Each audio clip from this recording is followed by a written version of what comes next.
Hey hey! Bonjour à toutes et à tous, bienvenue sur cette nouvelle vidéo de l'œil de l'aigle. Le sujet du jour, c'est le vintage. Mais avant, je vous conseille de rester jusqu'au bout de la vidéo car j'annoncerai le prochain sujet. Cela étant dit, je vous propose de commencer par une petite définition.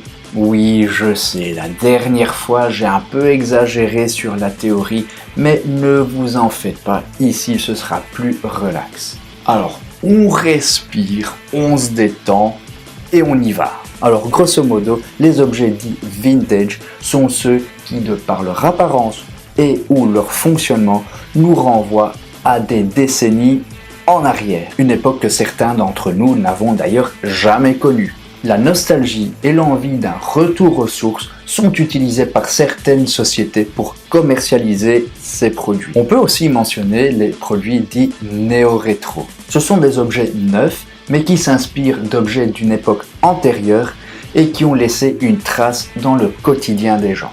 Alors vous avez certainement vu dans la presse ou lors d'une balade shopping qu'il y a certains articles qui vous ont sauté aux yeux et vous vous êtes dit, tiens, ça existe encore. Par exemple, l'indestructible Nokia 3310, ce téléphone portable hors pair qui résiste même à la bombe atomique. Les fans de musique n'ont certainement pas manqué le retour du vinyle.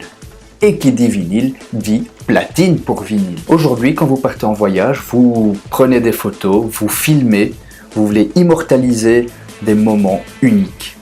Vous avez donc soit votre téléphone portable, soit un appareil numérique. Mais il fut un temps, il y avait les appareils qu'on appelait les Polaroid. Vous n'en trouvez plus? Vous en êtes sûr?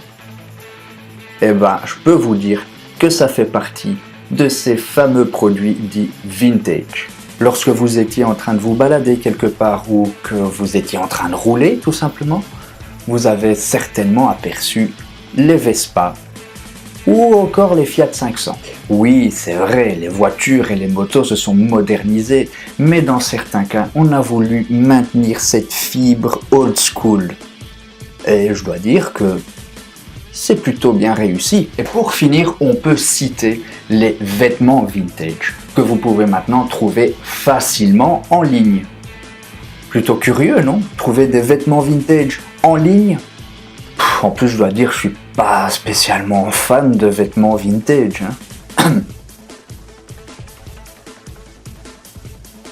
Ouais, d'accord, mais c'est pas vraiment vintage, ça, c'est juste un costard.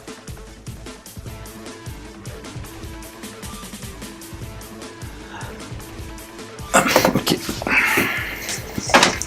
Bon, plus sérieusement, je suis plutôt du genre à m'habiller en jeans et t-shirt. Mais de temps en temps, j'aime bien faire un effort. Et dans les photos que je viens de vous montrer, il s'agissait en fait d'un shooting que j'ai fait il y a quelques mois avec ma copine et dont le thème était le film noir. Des fois, je me demande si je suis pas né à la mauvaise époque. En tout cas, je vous invite à découvrir le travail de Martina, la photographe, et je vous mets sa page Facebook dans la description.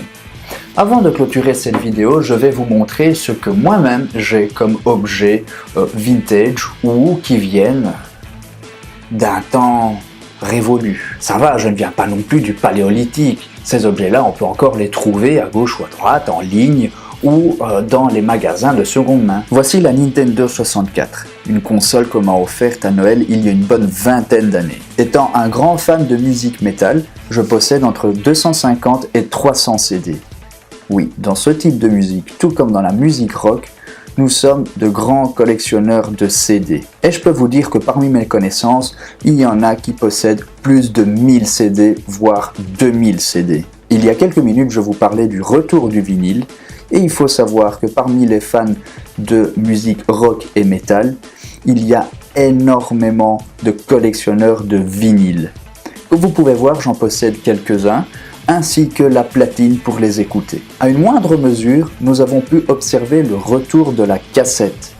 Pour ma part, j'en possède 2, mais je suis sûr que d'autres en possèdent bien plus. Quand il s'agit de boulot, j'ai besoin de m'organiser. Et j'ai surtout besoin d'écrire ce que je fais.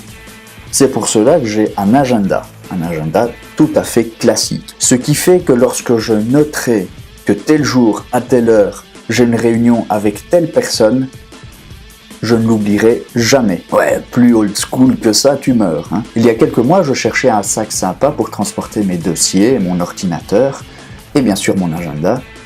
Et c'est comme ça que je suis tombé sur ce sac. Je l'ai tout de suite accroché, je l'ai tout de suite acheté. Il est tout simplement génial. Évidemment, vous ne raterez pas son aspect tout à fait vintage. Bref, merci d'avoir visionné cette troisième vidéo de l'œil de l'aigle. Si vous le souhaitez, vous pouvez mettre en commentaire ce que vous-même vous avez comme objet vintage ou néo-rétro. Et si la vidéo vous a plu, n'hésitez pas à vous abonner à ma chaîne pour découvrir les suivantes. Et justement, parlant de ça, le prochain sujet sera les tatouages. Ouais, j'en ai quelques-uns, quoi. Bref, merci encore. Si vous avez aimé cette vidéo, n'hésitez pas à la liker, la commenter, la partager, à vous abonner à ma chaîne. Maintenant, je ne vous retiens plus, je vous retrouverai très bientôt avec la vidéo sur les tatouages, mais aussi celle sur la Comic Con de Dortmund, ne l'oubliez pas. Alors je vous dis à très bientôt.